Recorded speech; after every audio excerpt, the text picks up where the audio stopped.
गांव में एक धूर्त और लालची सेठ का एक बहुत बड़ा मुर्गी फार्म था।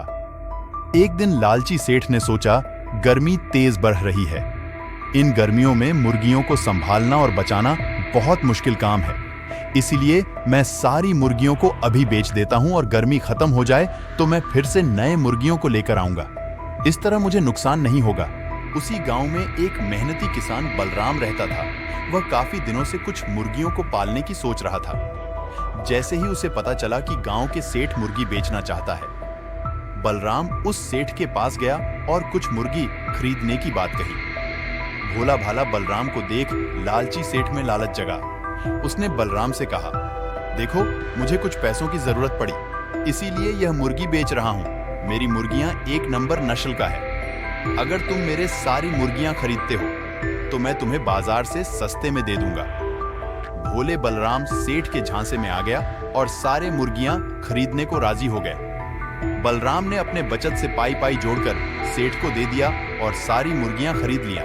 अब मेहनती बलराम सुबह शाम मुर्गियों की रेख देख में लग गया। उनकी दाना पानी, साफ सफाई, इन्हीं में उसका सारा दिन निकल जाता था, इस आस में कि मुर्गियों के अंडे से उन्हें कुछ आमदनी हो सके।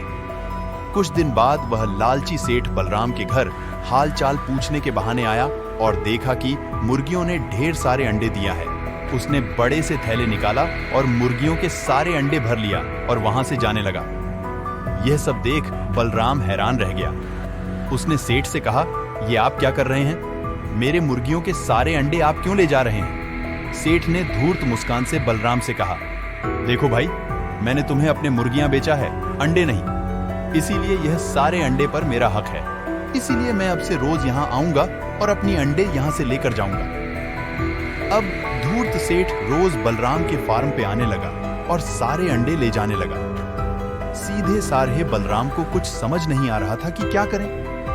निराश और उदास बलराम एक कोने में रोने सी शक्ल बनाकर बैठा रहा। बलराम को यूं निराश देख उसका पड़ोसी भगीरथ उनसे मिलने आया और पूछा कि क्या बात है। सारी बात सुन भगीरथ ने दिलासा दिलाया कि धूर्त सेठ से निपटने के लिए उनके पास एक उपाय है, जिससे इस धूर्त सेठ से छुटकारा भी मिल जाएगा और उसे सबक भी मिल जाएगा।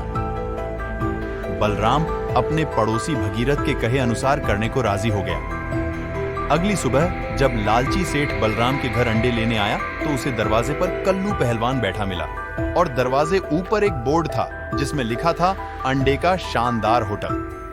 कल्लू पहलवान ने बड़े अदब से सेठ को अंदर जाने दिया, लेकिन जैसे ही सेठ अंडा लेकर बाहर जाने लगा, कल्लू पहलवान ने उसे दरवाजे पर रोक लिया और बाहर जाने के लिए उसके पास जो भी सामान है उसका भाड़ा भुगतान करने को कहा। लालची सेठ हक्का बक्का रह गया। उसने पूछा, भाई, किस बात का भाड़ा है? तभी वहां भगीरथ बलराम के साथ आया और कहा, भाई साहब, जैसे आपने मेरे मित्र बलराम को सिर्फ मुर्गी बेचा है, अंडा नहीं, वैसे ही जितने भी दिन आपका अंडा हमारे होटल में रहा है, उतनी दिन का भाड़ा प्रति अंडे 100 रुपए के हिसाब से आपको बलराम को देना होगा। और आपके हिस्से के अंडे को बलराम की मुर्गियों ने अपने पेट में जितने दिन रखा, उसके मेहताना बलराम के मुर्गियों को देना होगा।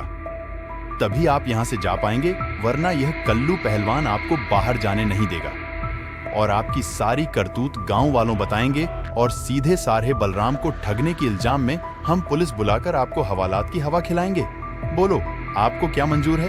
धूर्त सेठ अपनी ही जाल में फंस गया और सारी पैसे चुकाने में ही भलाई समझा। इस तरह धूर्त सेठ को भगीरथ की चतुराई ने मात दे दिया और बलराम को न्याय मिल गया।